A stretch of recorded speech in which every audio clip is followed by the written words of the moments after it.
Hello and welcome to the NB Media Co-op. My name is Ryan Hillier, and today we're speaking with an organizer from the group Maritimes Against Climate Change, which recently held a rally in Moncton seeking to draw attention to the urgency of climate action. Sylvain Comeau, thank you for joining us. Glad to be here.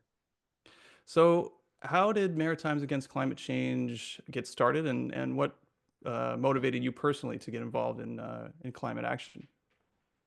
Well, for me, I was always a fan of science ever since I was a kid. I focused a lot on paleontology and prehistoric animals. And when you start liking dinosaurs, you just fall into that sort of focus on science, and then you learn about the environment, you learn about the issues facing it. And it was really a core principle for me to just fight for the environment. And after the great success of the 2019 protests by Greta Thunberg, I noticed that after COVID, everything just went dead. So I kind of wanted to pick up what was left and try to start again, a sort of grassroots version of it. Hmm. Um, and you mentioned like that your rally focused on a little bit of the U.S.-Canada relationship at the moment, and we've had these threats from the newest administration in Washington with annexation, making Canada the 51st state and whatnot. How should Canada and how should Canadians respond, do you think, in this situation? Well, I've noticed that Canada has been responding pretty well by just putting its foot down, n noting that its sovereignty is not for sale, not for discussion. And honestly, I feel that the fact that the US is not just like threatening annexation, doing all these things, but also focusing on just archaic ways of governing, pretty much slashing everything in terms of science, slashing everything in terms of pretty much everything in terms of the general bureaucracy that makes a country work.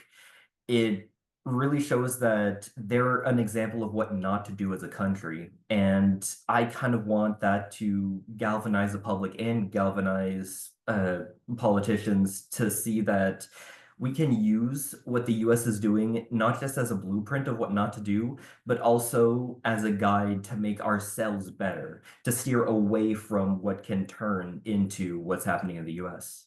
Hmm. And I noticed like a lot of Canadians have kind of echoed the rhetoric of kind of oil and gas and private interests in terms of resource extraction and that being a way to achieve sovereignty or energy independence from the United States. What do you think about those sentiments and how does it tie in with, climate action in that regard? In that case, I would say that the real energy independence that we should be focusing on is specifically energy democracy. The fact that with greener energy like wind, solar, everybody can have their energy. It doesn't have to be a specific place in a specific country that has the actual methods to create that energy. Anybody can make it. Obviously, we would have rare minerals to talk about, that would be a factor. But Canada already has rare minerals that could create better conductors and better uh, solar panels for those types of procedures. And if we were to focus on those green energies where the US is focusing on that drill baby drill mentality where they're focusing so much on these fossil fuels and they don't want to get anything from anywhere else, why are we digging up the oil to give it to them? We should just focus on what we have, which is the critical minerals and the green energy that we already built up. Hmm.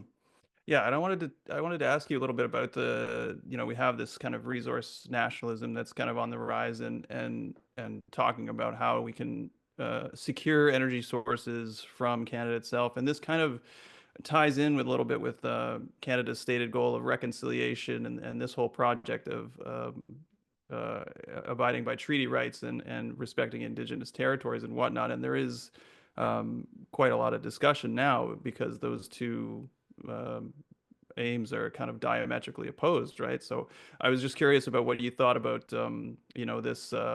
this discussion of the desire for energy independence, the desire for Canada to become more independent in energy, and then also the realities of the reconciliation file and what Indigenous communities are telling the federal and provincial governments in this regard. And in that focus, I gotta say that we always have to bring Indigenous leaders. We always need to get them involved in these sorts of things because, like you said, we are on the unceded lands of those people, and we really need to focus on we really need to focus on what we can do to make up for those atrocities that we did in the past, but also to find a better future for everyone. And continuing to pollute the planet with fossil fuels, it really goes against what they've been talking about for so many years. And especially with critical minerals, I know that there's a lot like up north, close to the Arctic, and I know that there's a lot of worry about like the military capabilities of the Arctic and like if an attack ever happens from the Arctic. I've noticed that a lot of these sorts of exercises and plans seem to include a lot of Indigenous leaders, and I'm hopeful that talking to them and getting more advice from them and working with them will be a better path to not just reconciliation, but a better Canada as a whole. Hmm. Yeah, we have obviously, we have an interim Prime Minister, Mark Carney, who has just come in, and there's going to be an election. It looks like within the next month or so. Um, and a little bit of his background, I wanted to just ask you about where we might be going forward with this. Like he was a big proponent of the United Nations Global Financial Alliance for Net Zero, which was this huge initiative which brought together about 160 financial institutions around the world, major banks and whatnot, to provide capital funding for green energy and transition and everything like this. Um, Asset managers like BlackRock, massive kind of capital formations. And recently, the six largest banks in the U.S. have left that alliance, and then just within the last couple of weeks, the four of the six major banks in Canada have left that alliance. Um, so I wanted to ask you, what do you think about this, and what does it say about the private sector and their commitment to supposedly being, at the forefront of climate action? It really does show that it is sadly unreliable and that we have to always step up and continue to pressure not just politicians, but also corporations to stick with that model of focusing for more greener action because sadly with large corporations, it's all about what gets the most money. And if something happens like a shift in the US where last term they talked about a I'm forgetting the actual name of the bill, but it was a bill focusing on reducing costs by bringing in greener energy to this thing now with the Trump administration. It's such a big shakeup that yeah, sometimes corporations just want to go where the money flows, and we have to really the people really have to force it back to no, this is what the people want, this is what is best for the future. And we have to show them, sadly, through money that yeah, this isn't the right way. It needs to be we need to focus more on stuff that'll actually save the planet because we're I know that there was a phrase for it, but what could we buy if there's no plant left? Right. Yeah. There's no Planet B. I think that's a That too. famous one as well. Yeah. You mentioned 2019. I wanted to talk to you about a report that came out in 2019 that showed that Canada was one of the biggest per capita carbon emitters. So per person, Canadians emit at that time, it was shown that Canadians emit some of the most or have the most carbon intensive lifestyles, and two of those sectors were transportation and housing. We emit a lot of carbon via transportation and housing. So what sort of structural changes do you think would need to happen within Canada to kind of reduce our carbon footprint, what could we what initiatives would you like to see to reduce our carbon footprint on an individual level and as a whole?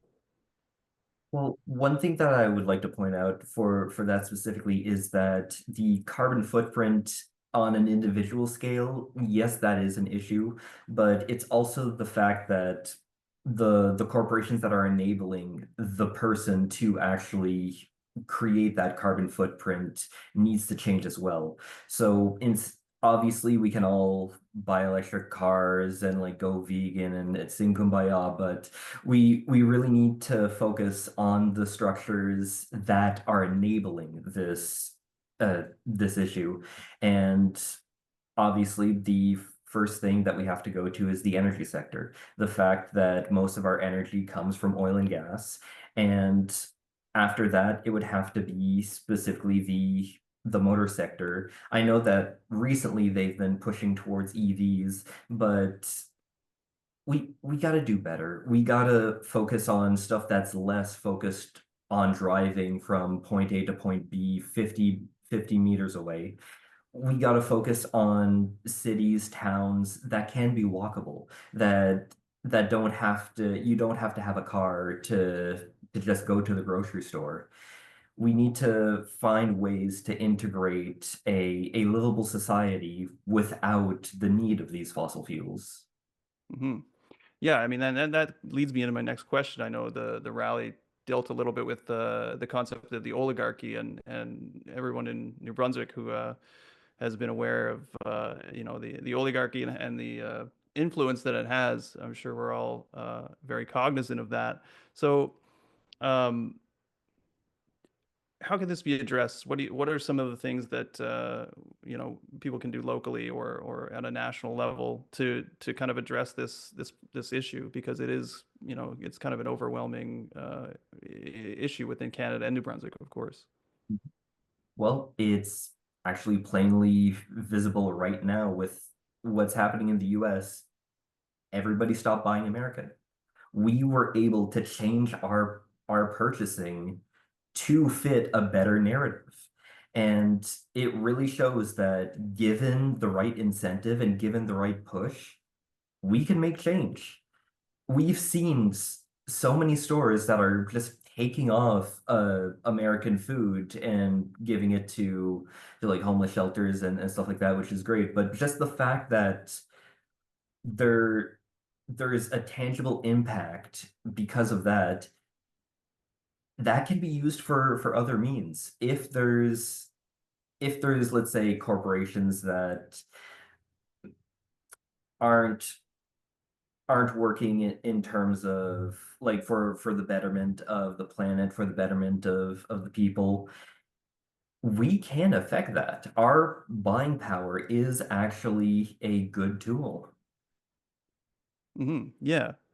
And yeah, I guess just to wrap up, I guess I would just ask you, what are some of the things that make you optimistic? What are some of the things that give you hope when you look at the things that are being done around climate action? Right now, I feel that at the local level, there is a lot of rallying and a lot of communication. One thing that I started back in 2022, and it was right after the Black Lives Matter movement, I found out that like, oh, I can do stuff like that. I can actually like rally people to a good cause. And I saw it happen with Greta Thunberg before, and I felt that my new catchphrase now is if I don't do it, who will? And I feel that a lot of people are having that sentiment as well. And I've met so many groups, so many activists that are pushing for it, and a lot of people, politicians that also have the same feelings. And through party lines, I've seen people that state, yes, this is an issue and we need to change it. The the ways of changing it differs from person to person, but we can all agree that things have to change. Things have to go for the better. Great. Yeah. Oh, I would agree with that sentiment. Well, thank you very much. We've been speaking with Sylvain Comeau from the group Maritimes Against Climate Change. They recently held a rally seeking to draw attention to the urgency of climate action. Reporting for the NB Media Co-op, I'm Ryan Hillier, assisted by producer David Gordon-Koch. If you appreciated this interview, consider subscribing and check out our website at nbmediacoop.org. You can also make a donation to the NB Media Co-op, which will help us grow and create more local journalism content like this. Thank you for watching.